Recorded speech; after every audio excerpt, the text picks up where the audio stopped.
मेरी सभी आंगनबाड़ी बहनों को नमस्ते। वेरी वेरी गुड मॉर्निंग बहनों।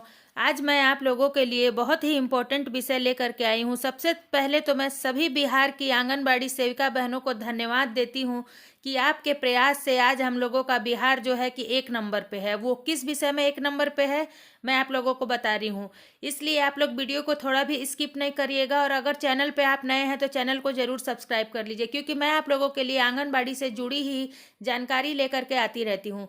चलिए मैं आप लोगों को बता देती हूँ। यह है असर रिपोर्ट 2022, यानी कि जो पिछले वर्ष 2022 का गणना किया गया है उस अनुसार यह रिपोर्ट बनाया गया। यानी कि आंगनबाड़ी केंद्रों में हर साल बढ़ रहा है दाखिला। यानी कि जो हम अपने बच्चों को 3 वर्ष से लेके 5 वर्ष के स्कूल पूर्व शिक्षा में शामिल करते हैं, तो हमारे आंगनबाड़ी केंद्रों पे जो नामांकन की स्थिति है अन्य सभी राज्यों से बहुत अधिक है और बहुत ही अच्छी है। मैं आप लोगों को पढ़ के सुना रही हूँ कि पटना वरीय संवाददाता लिखते हैं कि राज्य के आंगनबाड़ी केंद्रों में हर साल नामांकन बढ़ रहा है। आंगनबाड़ी नामांकन में राष्ट्रीय औसत से बिहार आगे है। इतना ही नहीं, देश के कई राज्यों से अधिक नामांकन बिहार में हो रहा है। पिछले 5 साल में आंगनबाड़ी केंद्र में 10% नामांकन बढ़ा है। असर रिपोर्ट 2022 की माने तो बिहार में नामांकन की स्थिति राष्ट्रीय औसत से भी अधिक है।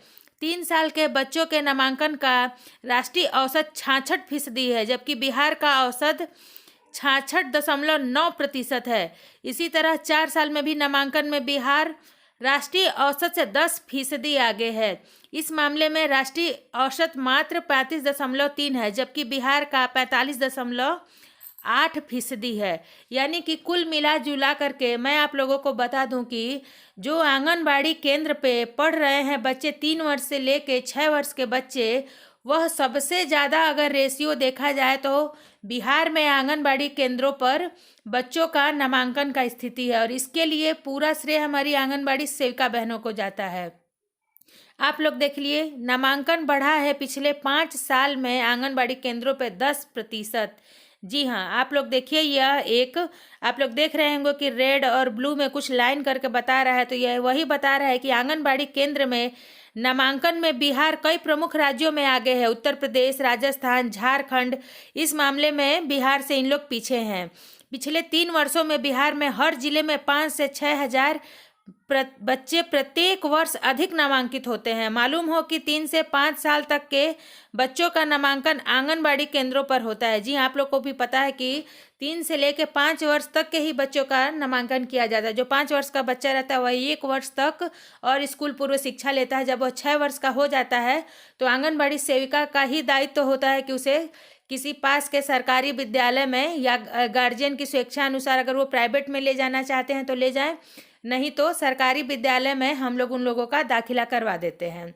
तो यह वही लिख रहा है कि मालूम हो कि 3 से 5 साल तक के बच्चों का नामांकन आंगनबाड़ी केंद्रों पर होता है। हर बच्चा आंगनबाड़ी केंद्र में नामांकित हो, इसलिए राज्य सरकार द्वारा प्रचार प्रसार भी किया जाता है। अब राज्य सरकार क्या कितना प्रचार प्रसार करती है, लेकिन मेरी सेविका बहनें इसमें अपना 100% रोल देती हैं। वह गार्जियन के घर में घूम के समझा के गृह भ्रमण के द्वारा कहती हैं कि आपका बच्चा अब 3 वर्ष का पूरा हो गया है। जैसे ही बच्चा 3 वर्ष पूरा होता है हम लोग THR यानी कि टेक होम राशन जो देते हैं बच्चों को, उसमें से हम लोग नाम निकाल कर उसे समझाते हैं कि अब आपका बच्चा 3 वर्ष पूरा हो चुका है, तो आप हमारे स्कूल पूर्व शिक्षा के लिए उसका दाखिला करवा दीजिए। और जैसे ही बच्चा 3 साल का होता है गार्जियन की सहमति से हम लोग उसका दाखिला अपने आंगनबाड़ी केंद्र पर कर लेते हैं। तो इस कारण एक भी बच्चा नहीं छूटता है। यानी कि जब महिला गर्भवती होती है उस समय से लेकर बच्चे के 6 वर्ष पूरे होने तक की टोटल जिम्मेदारी एक आंगनबाड़ी सेविका की होती है। इसलिए मैं सभी आंगनबाड़ी सेविकाओं को बधाई दूंगी कि आप लोग के वजह से, हमारे मेहनत के वजह से ही आज बिहार आंगनबाड़ी केंद्रों पर नामांकन की स्थिति में सबसे नंबर 1 पे है। तो नीतीश सरकार को भी जागना चाहिए कि आज सेविकाओं के बदौलत ही उनका नाम हो रहा है, तो सेविकाओं की परेशानियां समझे, उनका मानदेय समय से दे, मानदेय बढ़ाएं। और बहनों, अगर आप लोगों को मेरे द्वारा साझा की गई यह जानकारी पसंद आई है तो चैनल को जरूर सब्सक्राइब करिए और अपने ग्रुप में शेयर करिए, ताकि सभी को पता चले कि हाँ, सेविकाएं कितना वर्क करती हैं और उनकी बदौलत ही आज बिहार सरकार 1 नंबर पे है। Thank you.